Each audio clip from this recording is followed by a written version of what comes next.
Hi, I'm Karen McCarthy, and it's time to Karen-ize.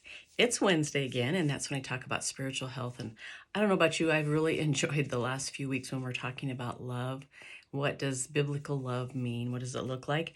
I found another resource that really had some cool stuff, and I'm going to put the link to this article. Oh, excuse me, got a sniffle. I'm going to put the link to the article in the comments or in the description. It's by Ginger Harrington, and let me find the title. Oh, where is it? 10 Biblical Ways to Show Love. Now, one thing she talked about was her daughter and how she would draw pictures, and there'd be this great big person and then some little people. And she at one point thought the big person was obviously daddy, right? And she asked the little girl, so who is this? And she said, oh, that's me. You know, when they're young, they're egocentrical and everything revolves around them. And hopefully, as we get older, oh, here I had a little picture that illustrates it. This was a picture her daughter drew, and then I just drew some little stick figures because that's what it'll look like. This is her, and this would be mom and dad. But as we grow older and we get more mature, hopefully that egocentricity is shrinking so that we aren't so obsessed with ourselves. It's good when they're little kids, they're developing, but when we're adults, not so good. So I have a passage that, and I got to get it so I can read it. You know how you hold up a piece of paper and you see everything on the backside? Okay, in Philippians 2:3-5, it says, this is Paul talking to the Philippians, do nothing from selfishness or empty conceit, but with humility of mind, regard one another as more important than yourselves. Do not merely look out for your own personal interests, but also for the interests of others. Have this attitude in yourselves, which is also in Christ Jesus. If you think about Jesus, what was his whole life about? It was when he was here on earth, his life was about ministering and serving others. And, you know, that's, of course, the best example in the world that we can have is Jesus. I'm just trying to maneuver this so I can read these. So she has 10 biblical ways to show love. I'm not going to read all the passages, but I am going to put the link, and you can go in and you can look up these passages for yourself and see exactly, you know, what the surrounding text is and all of that. So the first one is in Romans 12:10, and it says, be devoted and give preference to one another.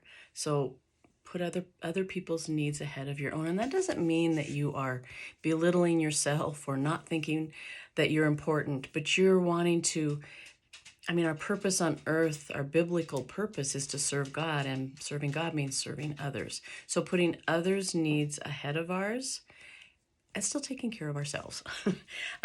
Number 2, Romans 14:19 says to build up one another.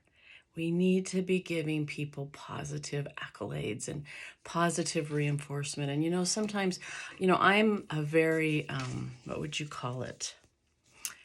Task-oriented person.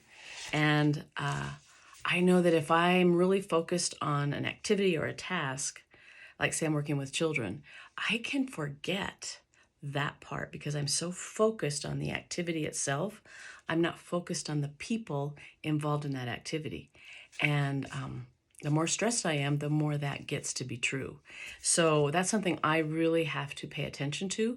Didn't even realize that about myself until I went through a really hard emotional time where I had to take a look at myself, and I was like, ay. I had no idea that that's how I was becoming. I mean, I used to be, I was a special ed teacher, and positive accolades were what I did, and I kind of lost that skill over time. Anyway, Romans 15:7, accept one another. Now we go back to, was it last week? I think I talked about people saying that they feel more loved in a bar than in a church. I think sometimes some of that might be that they're walking into the church feeling with a guilty conscience and they're kind of paranoid, you know. And then if someone looks at them, like if I'm thinking or just not even thinking, I have this look, maybe even worse on my face. You know, as I get older and everything's starting to sag down, I can look crabby or judgmental or whatever, and I'm not feeling that way inside. So I'm trying to train myself to always have a slight smile on my face, trying to get it so it doesn't look fake, you know, but to counteract that, I'm also doing face exercises, but I don't know if that's going to counteract that drooping that comes that just makes us look cranky. So we want to make sure that we, when people, I mean, I'm talking back at church, when new people come into church or people that have, I mean, anybody, we want to have that accepting look on our face, that accepting aura around us, and not just at church, but I really keep thinking about that. And it makes me so sad that people feel like they're not welcome in church. I can't even fathom. Care for one another is 1 Corinthians 12:25. When we have people in our lives that we know are struggling, if we can find ways to help them, like giving a meal, just taking a little thoughtful gift that perks them up. I have a couple of people that I just check on once in a while, and I don't know if nobody else checks on them or if they just don't have enough people checking, but they are so, their heart is touched every time I say, how are you doing? What's going on? I mean, I don't always remember to do it as often as I would like, but they're so grateful that I just touch bases with them. I mean, there are people that a lot of them aren't even around here, so that's the only way I can touch base. But anyway, care for one another, serve one another, kind of goes along the same thing. Galatians 5:13. Bear one another's burdens. Now, that's not talking about being, what's the word? Codependent.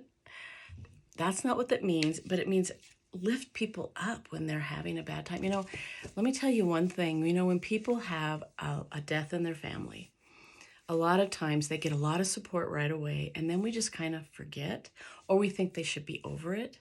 Well, grief has its own timing. So, I mean, I've had people tell someone, you know, it's been 6 months, get over it. It doesn't happen that way. Some people, like I've got this little case of, what do they call it? Reactive attachment disorder, where I can separate more than other people. Can be a good thing, can be a bad thing. So I tend to get over that kind of thing, I guess, not get over, but get on probably faster than a lot of people. But I'll tell you, even with that, there's like something. I remember my dad had been gone for like 6 years.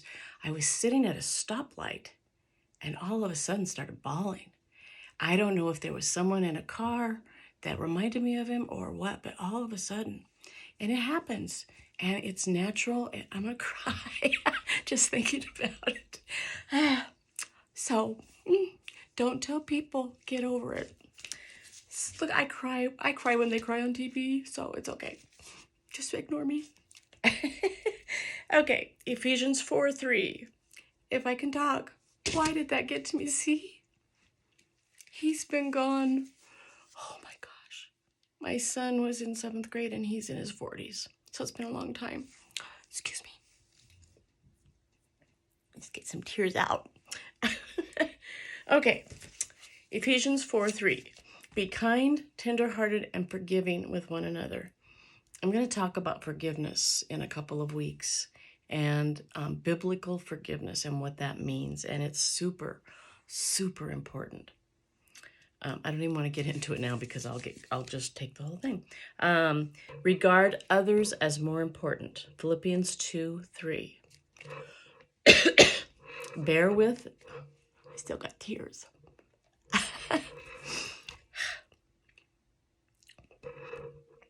Got to get it together. Bear with and forgive complaints against others. Colossians 3:13. And that's got a lot to do with forgiveness also. Encourage and esteem one another. 1 Thessalonians 5:11-14. We all need encouragement. Some people more than others. And, you know, some people who might seem like they don't need encouragement, like they're seem to be real full of themselves. Sometimes they are, and sometimes that's a mask that they put on because underneath they have a lot of insecurities and pain. So let's just keep those things in mind and make it a point to practice them.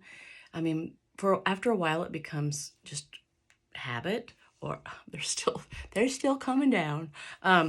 It just becomes natural. But for a while, we need to put that in our mind, and every time we're around people, think, am I acting, you know, what would Jesus do? How would Jesus be treating these people? How would Jesus be projecting himself onto these people? And how would he show love? So let's all practice showing love, and the world will be such a better place. Thank you, and we'll see you later.